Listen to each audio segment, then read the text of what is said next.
ఆంధ్రప్రదేశ్లో ఎన్నికలు దగ్గర పడే కొద్ది కూడా అధికార పార్టీ టీడీపీకి ప్రత్యర్థి పార్టీ వైసీపీ దెబ్బకి చుక్కలు కనపడుతూ ఉన్నాయి. ఆ చుక్కలు మామూలుగా లేవు. ఏకంగా ఏ అభ్యర్థినైతే ప్రకటించారో, ఏ అభ్యర్థి తరపునైతే ప్రచారం చేస్తూ ఉన్నారో, ఏకంగా ఆ అభ్యర్థి కనిపించకుండా నమస్కారం పెట్టేసి మరి ఏకంగా వైసీపీలో జాయిన్ అవడానికి సిద్ధపడ్డాడంటే టీడీపీకి ఇది ఎంత పెద్ద షాకో వేరే చెప్పాల్సిన అవసరం లేదు.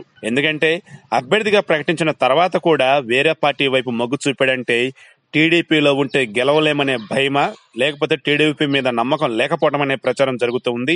ఇందుకే అభ్యర్థి మరెవరో కాదు, నెల్లూరు రూరల్ అభ్యర్థిగా బరిలోకి దిగినటువంటి ఆదాల ప్రభాకర్ రెడ్డి. ఆయన నిన్నటి నుంచి కూడా అజ్ఞాతంలోకి వెళ్లిపోయారు. 2014 ఎన్నికల వేళ ఆదాల ప్రభాకర్ రెడ్డి టీడీపీలో చేరారు. గత ఎన్నికల్లో టీడీపీ అభ్యర్థిగా ఓడిన ఆదాల ఈ ఎన్నికల్లో టీడీపీ అభ్యర్థిగా తిరిగి పోటీ చేయడంపై అనేక తర్జన భర్జనలు జరిగాయి. ఆయన ఎంపీగా పోటీ చేయడానికి నిరాకరించారు. దీంతో టీడీపీ అధినేత చంద్రబాబు ఆయన పార్టీ వేడకుండా బుజ్జిగించే క్రమంలో భాగంగా ముందుగానే ఆయనకు సీటు ఖరారు చేశారు. నెల్లూరు రూరల్ నియోజకవర్గం నుంచి అభ్యర్థిగా ప్రకటించారు. ఆయన అక్కడి నుంచి ప్రచారం కూడా ప్రారంభించారు. సడన్ గా ఏమైందో ఏమో శుక్రవారం మధ్యాహ్నం నుంచి ప్రచారం నిలిపివేశారు. అజ్ఞాతంలోకి వెళ్లిపోయారు. అయితే ఆయన వైసీపీతో టచ్ లో ఉన్నట్లుగా తెలుస్తోంది.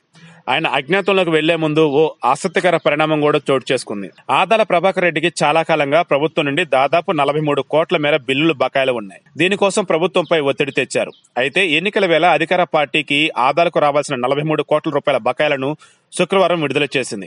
ఆ వెంటనే ఆయన సడన్ గా అదృశ్యమయ్యారు. ఆదాల వైసీపీ నేతలతో టచ్ లో ఉన్నట్లుగా సమాచారం. ఆయన వైసీపీ నుండి ఈ ఎన్నికల్లో నెల్లూరు కోవూరు నుండి పోటీ చేస్తారని తెలుస్తుంది.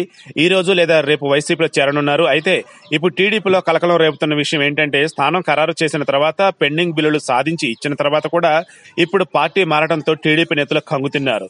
ఇప్పుడు ఈ వ్యవహారంపై టీడీపీ అధినేత దృష్టి సారించారు. నెల్లూరు రూరల్లో తాజా పరిస్థితిపై సమీక్షిస్తూ ఉన్నారు. సో ఏది ఏమైనా సరే ఇది వైసీపీ నుంచి టీడీపీకి ఇచ్చినటువంటి భారీ ఆఫర్ గా ఇక్కడ మనం చూడొచ్చు. భారీ ఆఫర్ ఇస్ నథింగ్ బట్ కోలుకోలేని దెబ్బ అన్నమాట.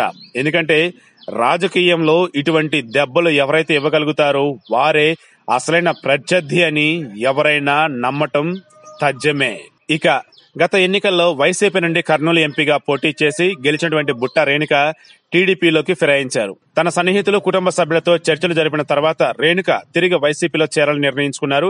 దీంతో ఈ రోజు వైసీపీ అధినేత జగన్మోహన్ రెడ్డితో భేటీ కానున్నారు. ఇక ఈ పార్టీలోకి వచ్చినా సరే ఎన్నికల్లో సీటు మాత్రం లేదని వైసీపీ ఇప్పటికే స్పష్టం చేసింది.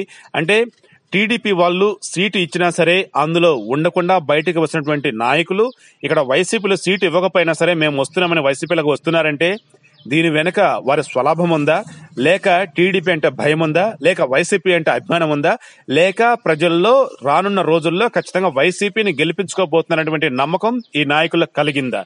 ఏది ఏమైనా తేలాలంటే మరికొద్ది రోజులు ఆగాల్సిందే. బట్ సీటు కేటాయించిన తర్వాత పెండింగ్ బిల్లులు అన్ని కూడా రిలీజ్ చేసిన తర్వాత ఆదాల ఎప్పుడైతే ప్లేట్ ఫిరాయించబోతున్నాడని తెలిసిందో టీడీపీ కోలుకోలేని దెబ్బైంది.